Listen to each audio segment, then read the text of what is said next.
Okay, we're going to start on the phones with Robert in Tampa. Robert, I'm glad you called. Great to have you with us on the EIB network. Hello. Nice to speak to you, Rush. Good afternoon. How are you doing? Very well, sir. Thank you. Appreciate that. I had a question about Donald Trump's speech this morning, and I was wondering that is this the beginning of a new tactic to come out swinging and trade insults back and forth with the Democrats and a race to the bottom, which was what I've heard time and time again? Or are we going to get specific in this race? I know it's early, but it was refreshing to hear Donald Trump come out as plain-spoken as he was, instead of this kind of... Wait a minute, I'm confused. I thought with your first question, are we going to continue to sink low? We're going to get specific? Yeah. As though you're unhappy with this speech. I am unhappy because the American people are suffering, and we're suffering greatly. And what this comes down to is the electorate, is what it comes down to. Forget all the speech making and all the insults, because they're gonna be there. But 270 is the number. You know, why do I never get calls like this when it's only Republicans being insulted? When Democrats are insulted, like I get calls like yours saying, when's this going to stop? Exactly. When are we going to raise the level of discourse? But when Hillary Clinton and Bill Clinton and Obama were out there destroying Mitt Romney this time 4 years ago, I didn't hear a single person worried about the tone of the campaign. In fact, when Harry Reid was lying about Romney, some friend told Harry Reid that Romney hadn't paid his taxes in 10 years. This is after Romney killed a family dog, making it ride on a roof of a station wagon on family vacation, after Romney didn't care about some employee's wife dying of cancer. And I didn't hear anybody complaining about the lowball nature of the campaign. Now, all of a sudden, Hillary becomes a target, and when are we going to get back to specifics? Rush the electorate, we've got serious issues out there. You said it yourself out there, Robert. It's early, and the official campaign hasn't even really begun. But I think what's going on here is pushback. Perfectly timed. Let me tell you something. The Democrats, it is obvious. If you listen to the media, you have heard Obama praise to the hilt for how he destroyed Romney last June 4 years ago, when Romney didn't have any money to spend. Romney had a lot of money, but not money he could spend before the convention. And so you've had all these commentators praising Obama in his campaign for being brilliant, for defining Romney in June. You've probably read stories where that's when the election was won. Okay, fine. Democrats are doing it again. They sent Hillary out there yesterday, and every other aspect of the Democrat campaign is aimed at marginalizing Trump or destroying Trump or defining Trump in a negative way. And I look at this today as pushback, which we don't normally get on our side. We got some pushback today. And we got not just pushback, oh, yeah, it's what you say about me. Well, here, it's double for you. It may sound schoolyard, but that's exactly what is happening today. It is long overdue. Hillary's speech yesterday was practically nothing but personal attacks on Trump. When are we going to get specifics about issues? Mrs. Clinton's speech yesterday was fraudulent from the get-go. Hillary Clinton began her speech yesterday under the assumption. It was odd. It tried to do two things. It tried to portray a really solid, growing economy while being critical of it at the same time. And I was listening to it and reading it on two separate occasions, and I've always, during this whole campaign, been fascinated how the Democrats talk about how this country is in such bad shape. They've been running it for 7.5 years. They've been in charge of it, everything. There hasn't been any serious pushback. They've gotten everything they've wanted. And they're continuing to whine and moan. That's why I'm talking about selling pessimism. I've never seen apocalyptic pessimism sold so well. But they've mastered that. And then at the same time, she's portraying herself as a great fixer, as a great improvement. But that was it. There was nothing specific. All we got was the same rigmarole about roads and bridges being repaired.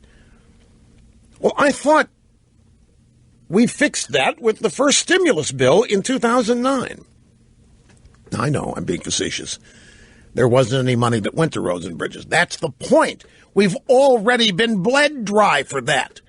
Obama already said we need to rebuild roads, bridges, crumbling schools. That's why we needed almost $1 trillion his second month in office. He got the money.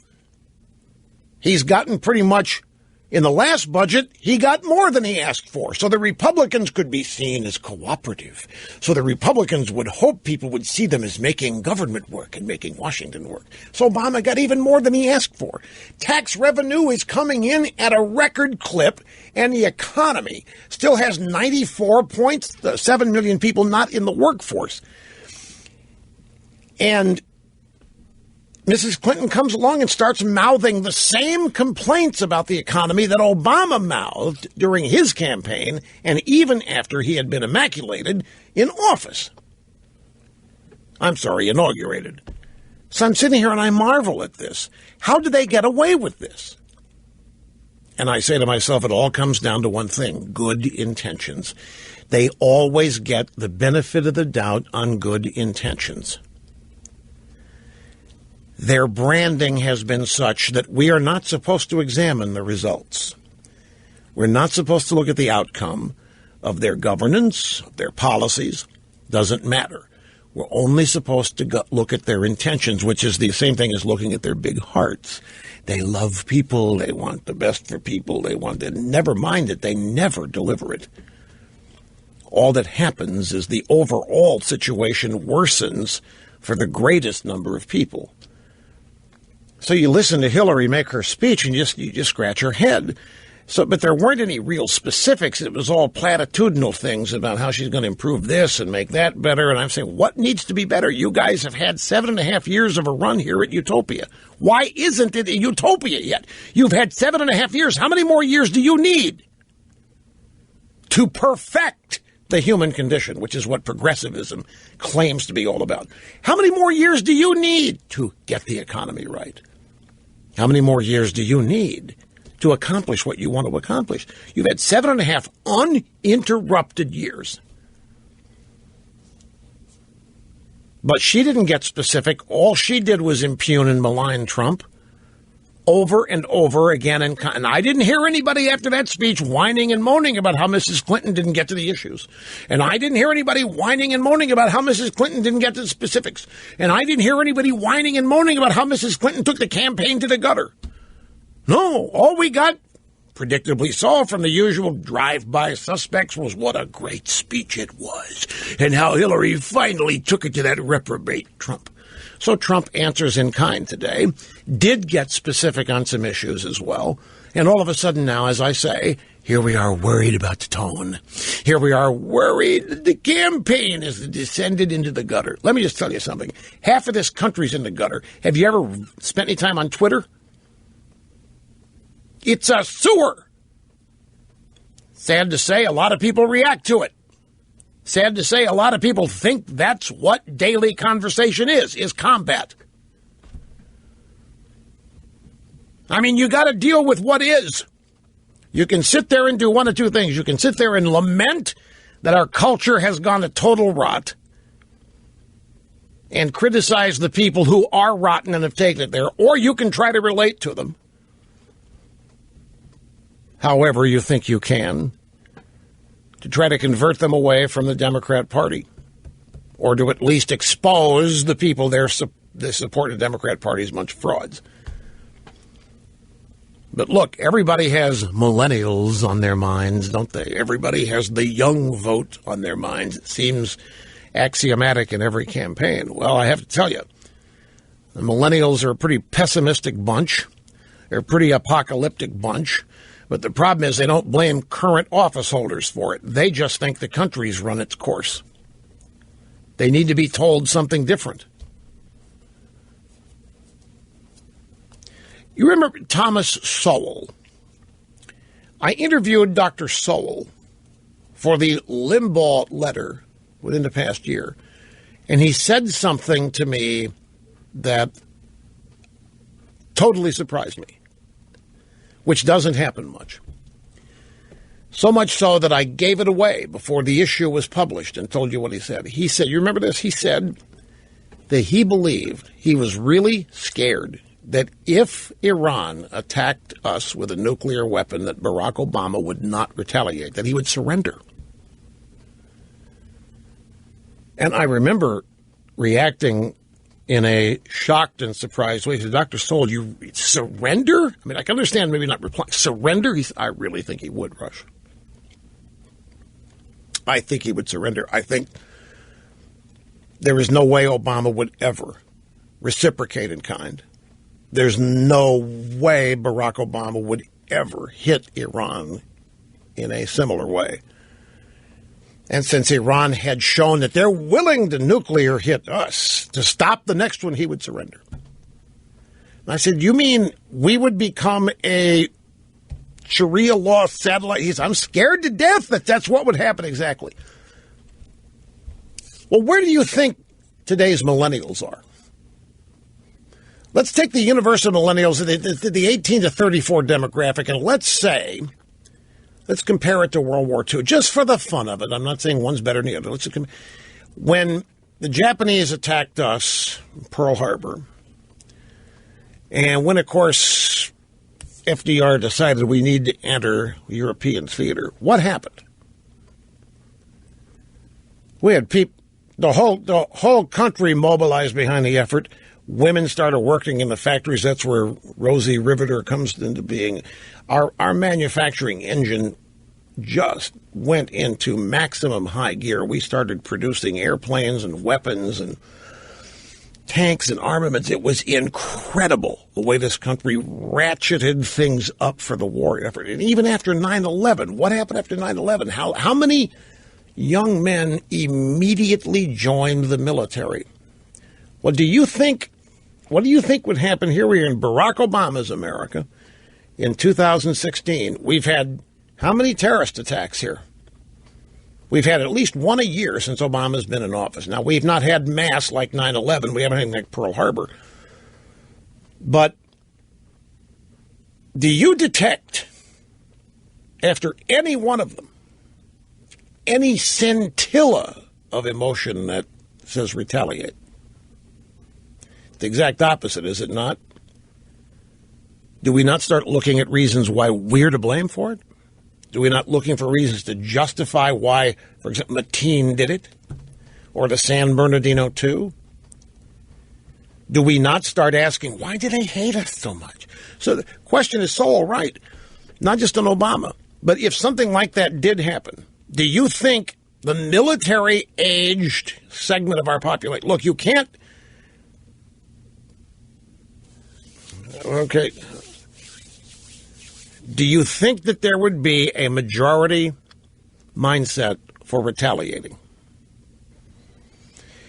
You look at World War II. I went to the American Cemetery at Normandy. You go to the Vietnam Memorial. The one thing that's going to strike you is the number 19, the average age of soldiers who were killed. By definition, they're the most fit. They're the most capable. That's who gets deployed in a conventional war. Now, having said that, I must also, one of my great areas of appreciation is what happened at Pointe du Hoc on D-Day, where the Rangers rappelled straight up the cliffs. We don't fight wars that way anymore. That kind of fighting is not necessary anymore. Now we got laser guided. We could take, if we were trying to take France, take Normandy today, there wouldn't be a massive landing of troops on the beach. We would have laser-guided bombs taking out those German guns if the German gun installations were the same. But if they were, that's how we deal it. We wouldn't have to put people on the beach rappelling up the cliffs to take them out. We could take them out in other ways. But even at that, I'm talking about the mindset.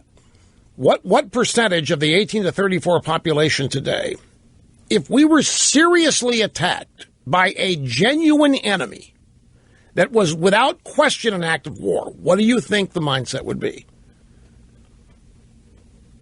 Surrender?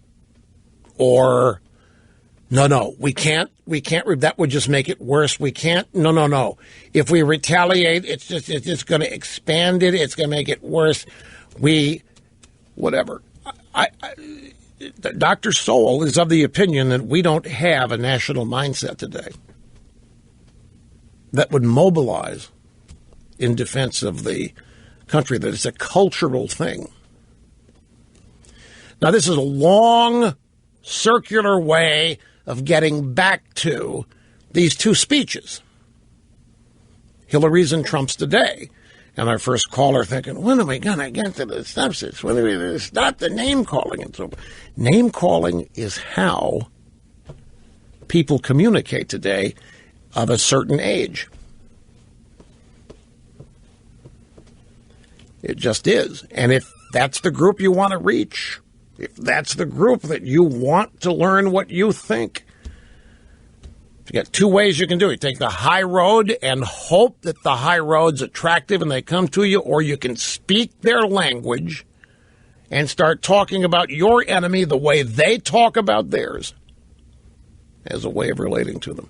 Hey, I'm throwing out possibilities here, but my point is I don't think this was bad. All this talk about when are we going to get to the substance? There's going to be plenty of time for that. The substance, by the way, people are living it. People are living the misery. People are living the doom and gloom. The difference is they've been told it's the best it's going to be. They've been told our best days are behind us. Not in so many words. We've been told to manage our expectations. There is no this exceptionalism stuff. Nah. Get rid of that. There isn't anybody out there inspiring people to shoot for the stars. There isn't anybody out there trying to inspire people to be better than they are. Well, we have a couple sponsors that do, John Maxwell and so forth, but I'm talking about in the political world. When's the last time from the Democrats, is there any Democrat who ever spoke like John F. Kennedy spoke? Is there a Democrat today speaking of upbeat optimism, America can-do spirit, greatness and all that, and the future's in your hands and you can make it what you want and the world is possible? No. It's the exact opposite of that. Have to take a break. Back with more. Your phone calls coming after this.